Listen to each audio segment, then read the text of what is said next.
आज देशभरात 77व्या प्रजासत्ताक दिनाचा उत्साह. दिल्लीतील कर्तव्य पथावर भव्य सोहळ्याचं आयोजन. एकता, विविधता आणि प्रगती प्रजासत्ताक दिनाची यंदाची संकल्पना.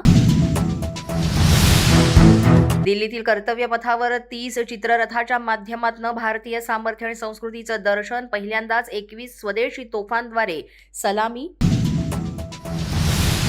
देशाच्या 77व्या प्रजासत्ताक दिनाचा सर्वत्र उत्साह. अकोला येथील जिल्हाधिकारी कार्यालयाची मुख्य इमारत तिला आकर्षक विद्युत रोषणाईने सजवलं. सोलापूर महानगरपालिकेच्या इमारतीवर विद्युत रोषणाई. ड्रोन पायलट नागेश राशीनकर यांच्या कॅमेऱ्यात चित्र कैद. नागपूरमध्ये संघ मुख्यालयात प्रजासत्ताक दिनानिमित्त ध्वजवंदन. महानगर संघचालक राजेश लोहिया यांच्या हस्ते ध्वजवंदन पार.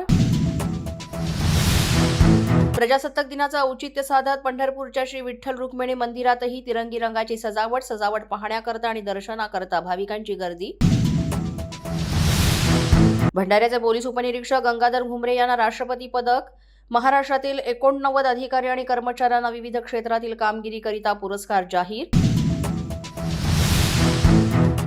भारताचा 77वा प्रजासत्ताक दिन दिल्लीतील कर्तव्य पथावर साजरा.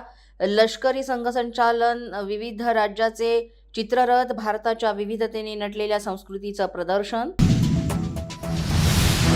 देशभरातील प्रजासत्ताक दिनाचा उत्साह. सोलापूरमधील उजनी धरणात तिरंगी रंगाची विद्युत रोषणाई. प्रजासत्ताक दिनाच्या पूर्वसंध्येला मुंबई महापालिका इमारत सुद्धा सजली. तिरंगी रोषणाईने उजळली. माझा न्यूजच्या बातमीपत्रात आज इतकंच. तुम्हाला आमचं बातमीपत्र कसं वाटतंय याबाबत अवश्य अभिप्राय कळवा. यासाठी पोलीस माझा न्यूजचं युट्यूब चॅनल सबस्क्राईब करा. तसंच आमचं फेसबुक, इंस्टाग्राम आणि ट्विटर अकाउंट फॉलो करा. अधिक माहितीसाठी आमच्या www.policemazhanews.com या वेबसाईटला भेट द्या. आमचे अधिकृत प्रतिनिधी व्हायचं असेल तर स्क्रीनवर दिलेल्या क्रमांकांवर आजच संपर्क